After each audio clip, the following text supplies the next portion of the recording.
When you think about healthy eating and healthy living, what's the first country that comes to mind? Well, today we're not talking about number 1, number 2, or even number 3 on that list. In fact, try number 35. That's not exactly a great place on the list for a country that tends to talk a big game. And in case you haven't already figured out which country we're talking about today, we are diving into the cuisine of the star-spangled 50 States of Freedom, United States of America. With 42% of Americans being classified as obese and type 2 diabetes reaching 11% diagnosis rate in the country and rising every year, Americans, we've got a little bit of work to do. But here's the thing, not all American classics are created equal. Which foods will rise to the top and which ones will fall flat? Find out in this episode of Wellness Without Borders, America Edition. American food tends to have a bit of a reputation, and probably what it's best known for is being cheap,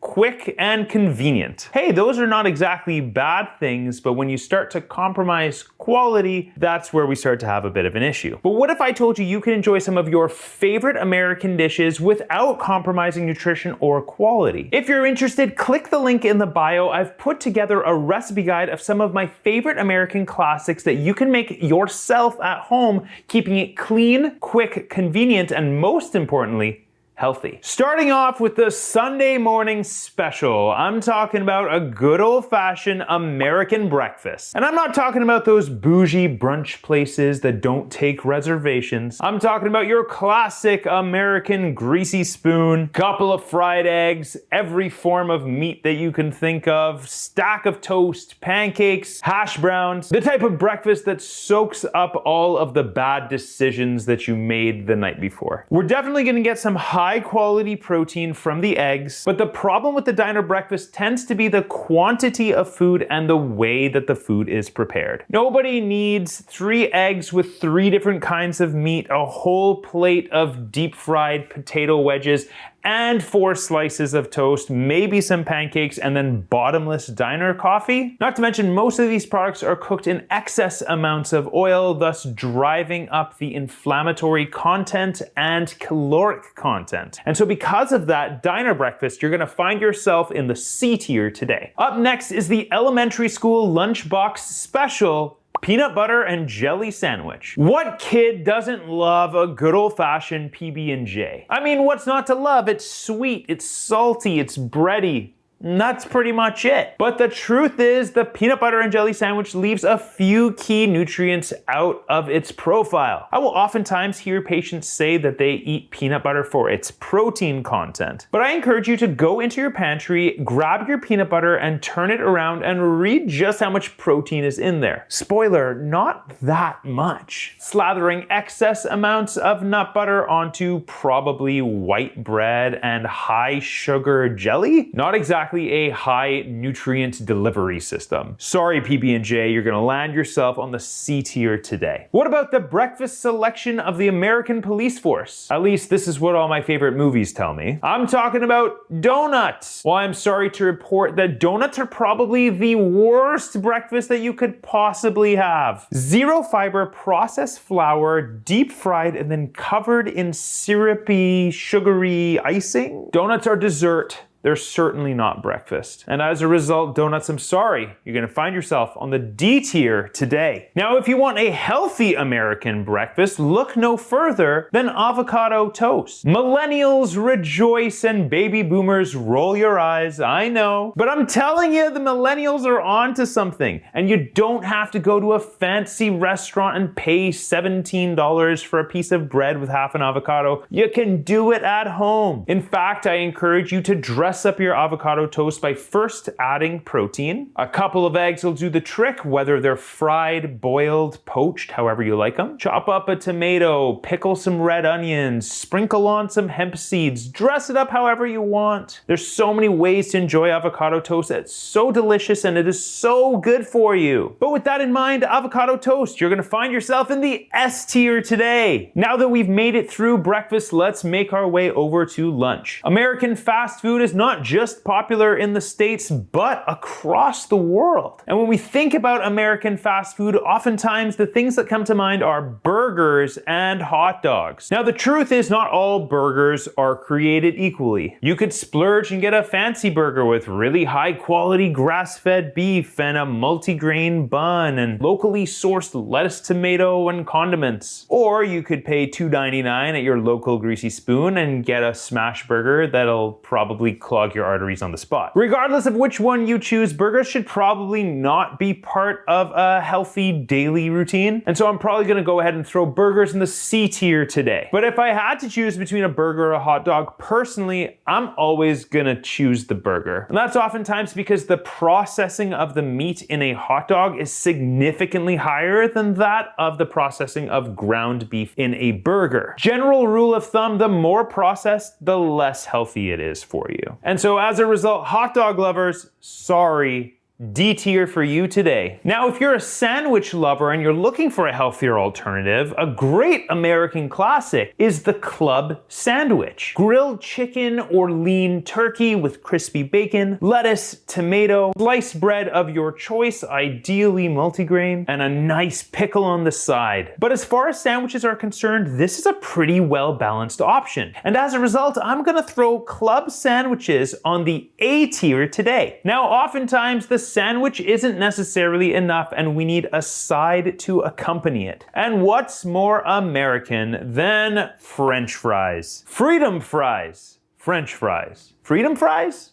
French fries. I have a general rule on this channel. If it is deep fried, it just ain't good for you. French fries are incredibly inflammatory to your system and likely deliver little to no nutritional value. Today, we're gonna throw French fries on the D tier. But if you are a potato lover and you're hoping for a healthier option, consider oven-baked potato wedges or even garlic mashed potatoes. The amount of oil required to make oven-baked potato wedges is significantly lower than French fries. Oven-baked wedges have always been my healthier alternative to scratch that itch when I really feel like having fries. And of course, mashed potatoes is also a great way of enjoying a potato side. We just have to be a little bit cautious when it comes to the amount of cream that is added, as this can drive up the fat and calorie content. But in general, baked wedges and mashed potatoes are gonna find themselves in the B tier today. But what about the protein options? Let's start off with an American pub classic, chicken wings. While chicken in general is usually a pretty healthy protein option because poultry is generally quite lean, the wing of the chicken is actually quite high in fat and cholesterol, and then couple it with the fact that you are literally deep frying it to cook it, a lot of those health benefits go right out the window. Sorry, chicken wings, you're gonna find yourselves in the D tier today. A much healthier way to enjoy chicken is to simply grill it. And this way you'll maintain a great flavor profile, especially if you season it in advance. I've had my fair share of rubbery, nasty chicken. I get it. But grilling your chicken can really help to enhance the flavor profile. Grilled chicken is an absolute favorite of mine and most people in the health and wellness industry. And as a result, grilled chicken is gonna find itself all the way up on the S tier today. Standing right next to grilled chicken are two other extremely healthy protein options. I'm talking about baked salmon, ideally wild caught, and grass-fed steak. Wild salmon is high in protein and rich in omega-3 fatty acids. Omega-3s are incredibly important when it comes to managing your cholesterol levels, reducing inflammation, and managing your hormone levels as well. Meanwhile, grass-fed steak is an incredibly high-quality protein option. It's super nutrient dense and its fat profile is actually quite a bit better when compared to conventional beef. And as a result, baked salmon and grass-fed steak are both gonna find themselves next to grilled chicken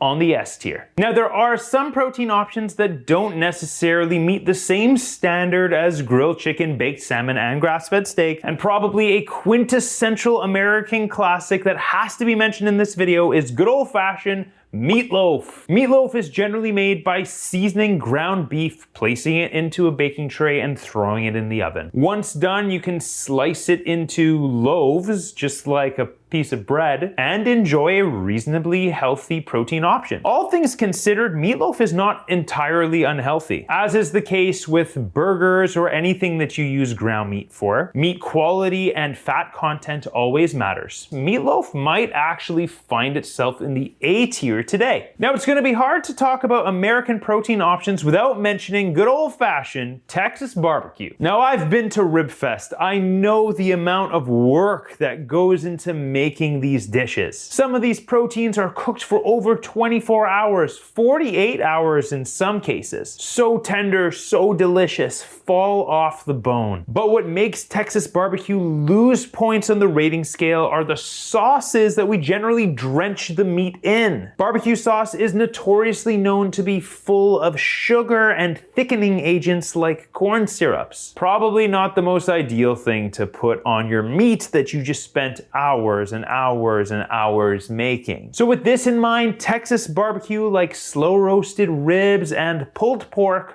you're gonna find yourself in the C tier today. Up next is an American campfire favorite, beef and bean chili. Nothing warms you up more in the wintertime like a good cup of chili. Protein-rich beef, hearty red beans, and a rich tomato sauce. Public announcement for my friends out there who struggle with a little bit of acid reflux. Tomato-based dishes like chili can oftentimes aggravate these symptoms. But if you're in the clear, beef and bean chili is actually a pretty healthy option, and today it's going to find itself in the A tier. So far, you'll notice that we haven't spoken a whole lot about vegetables, and that's because by and large Americans could probably serve to eat a few more. But there are some key vegetables that are generally found in American cooking, and we're going to dive into them right now. Up first is the vegetable choice of the southern states, collard greens. In many ways, collard greens can actually be considered a superfood, especially when prepared properly. They're very high in fiber and extremely nutrient dense. In some cases, collard greens can be combined with certain proteins like sliced up ham, but beware, this will increase the fat content. And so in its purest form, collard greens are incredibly healthy and will find themselves on the S tier today. One of my favorite American salads has to be the Cobb salad. Now, of course, this is not entirely vegetarian because there is chicken, bacon, and egg in it, but I consider this to be a good thing because this nutrient-dense salad is also being fortified with added protein. Throw in a couple slices of avocado for healthy fats, and you've got yourself an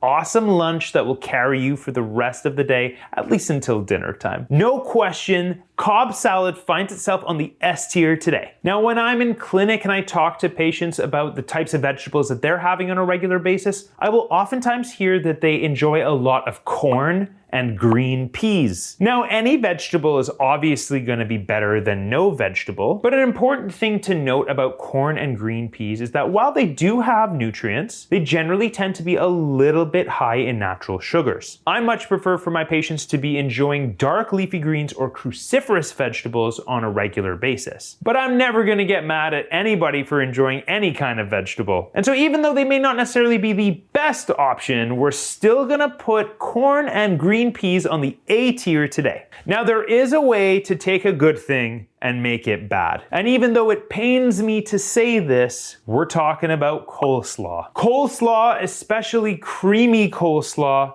is really not that good for you. Sure, the shredded cabbage and carrots provide a lot of fiber and micronutrients, but in order to make it creamy and sweet, you have to add tons of mayo and tons of sugar. Kind of negates the health factor that we're trying to go for here. Coleslaw is not going to find itself any higher than the C tier today. And to finish it all off, I could not make an episode about American cuisine without talking about apple pie. Nothing says Thanksgiving like a big slice of apple pie with a scoop of vanilla ice cream right on top. But I'm talking about Thanksgiving, special occasions, not every night. Listen, dessert is how we know we're alive sometimes. That's okay. But if we're just sizing up a dish like apple pie, really, it's not going to find itself anywhere higher than the D tier today. Ladies and gentlemen, there you have it. Here is my tier list of all of the American classics. I'm sure I left a few out, so why don't you drop them down in the comments and I'll let you know where I think they should be placed. Do you agree with this list? Is it accurate or did I totally miss the mark? Shoot me a comment comment, I'd be happy to respond. Thanks again for tuning in to another episode of Wellness Without Borders. My name is Dr. Emile, and I will catch you in the next episode.